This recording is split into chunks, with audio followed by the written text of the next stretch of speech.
When the Mililani High School Trojan band got an invitation to the London Day Parade 1 year ago, little did it know what lay ahead. Months of practicing and fundraising to represent their school, their state, and their country thousands of miles away. But they rose to the challenge.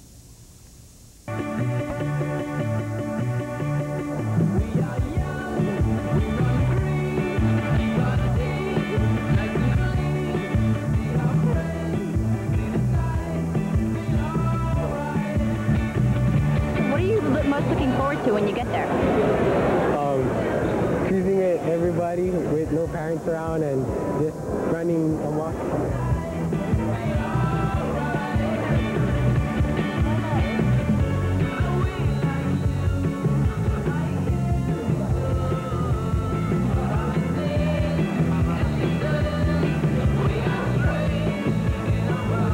Just landed here in London today. Please follow the sign to arrivals and baggage reclaim. Thank you. After 22 hours, the Mililani band members finally landed in London, England.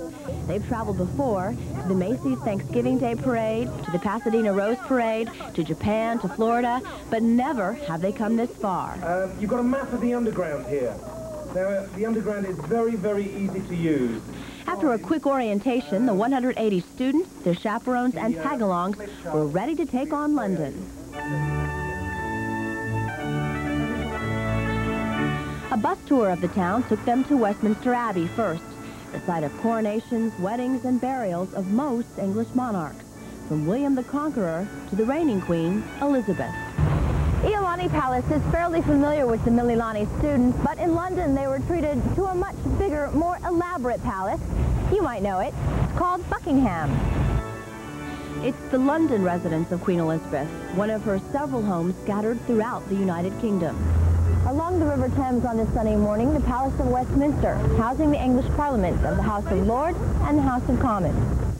Adjacent to this majestic building stands one of London's most famous sights, the clock tower housing Big Ben.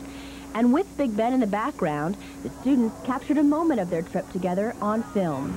Ready?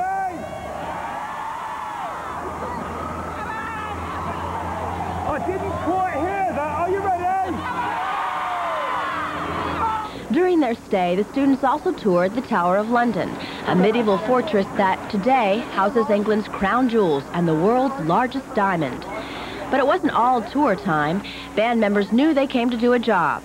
By the end of the week, they would march in the world's largest parade, and they found out they'd have a special place in that parade.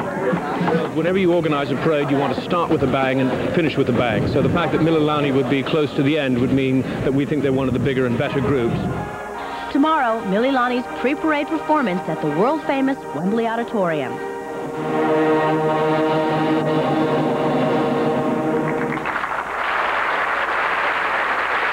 And I have to tell you, Kevin, they were probably the most well-behaved young people I have ever been with. Well, you would know. You spent a lot of time with them. But it wasn't just you that was saying it. Everyone else in London was coming up to you saying how well-behaved the kids were. And George Hurd, the photographer, and I had a great time. It was a pleasure to work with him. It really was. I'll look forward to some more of your reports.